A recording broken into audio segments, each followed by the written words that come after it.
Kakinada rural east గోదావరిలో కాస్త పెద్ద నియోజకవర్గం. భౌగోళికంగా అటు ఇటు సాగిన నియోజకవర్గం. ఇక్కడ పోటీ అన్నా ప్రచారం అన్నా కాస్త కష్టమే. ఇక్కడ పూర్తిగా అర్బన్ మనస్తత్వం ఉన్న ఓటర్లు, పూర్తిగా రూరల్ మెంటాలిటీ ఉన్న ఓటర్లు ఉన్నారు. సెమీ అర్బన్ ఓటర్లు కూడా ఉన్నారు.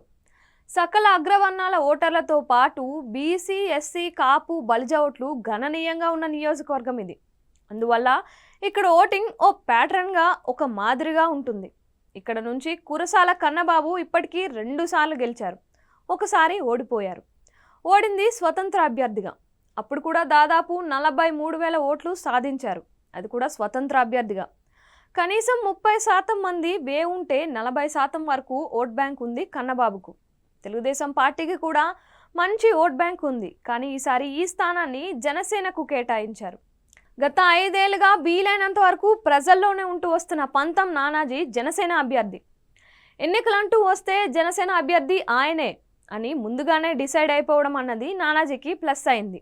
అందువల్లే చిరకాలంగా పంతం నానాజీ పేరు జనాల్లో బాగా ప్రచారంలోకి వెళ్ళింది.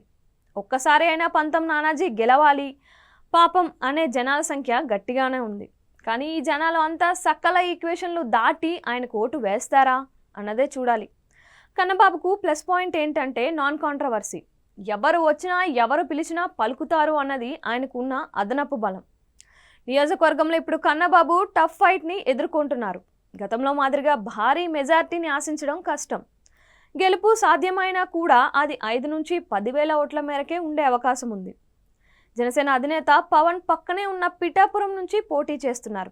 ఆయన సన్నిహితుడు టీ టైం ఉదయ్ ఎంపీగా పోటీ చేస్తున్నారు.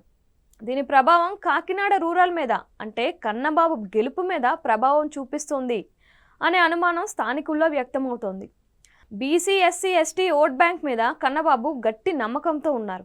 అలాగే క్షత్రియులు ఈ నియోజకవర్గం వరకు ప్రస్తుతానికైతే కన్నబాబుకు అనుకూలంగానే ఉన్నారు. మిగిలిన ఫార్వర్డ్ కులాల వారు అటు ఇటుగా చీలిపోయి ఉన్నారు. బీసీలో మెజార్టీ ఓట్లు తమకు వస్తాయనే ధీమా వైకాపాలో ఉంది. నియోజకవర్గంలో అధికంగా ఉన్న కాపు ఓట్లు మొత్తం తమకే వస్తాయన్న ధీమాలో జనసేన ఉంది. అలాగే శెట్టి బల్జ ఓట్ బ్యాంకు తేదేపాకు ఉంది. అది ఇప్పుడు జనసేనతో కొలిసింది. అలాగే యువత ఈసారి తమ కులాలకు అతీతంగా ఓటు వేస్తారని జనసేన మద్దతుదారులు అంటున్నారు. గ్రౌండ్ లెవెల్లో కార్యకర్తలు చూసుకుంటే జనసేన జనాల్లో ఉన్నంత గెలుపు ధీమా వైకాపా జనాల్లో కనిపించడం లేదు. చూడాలి మరి.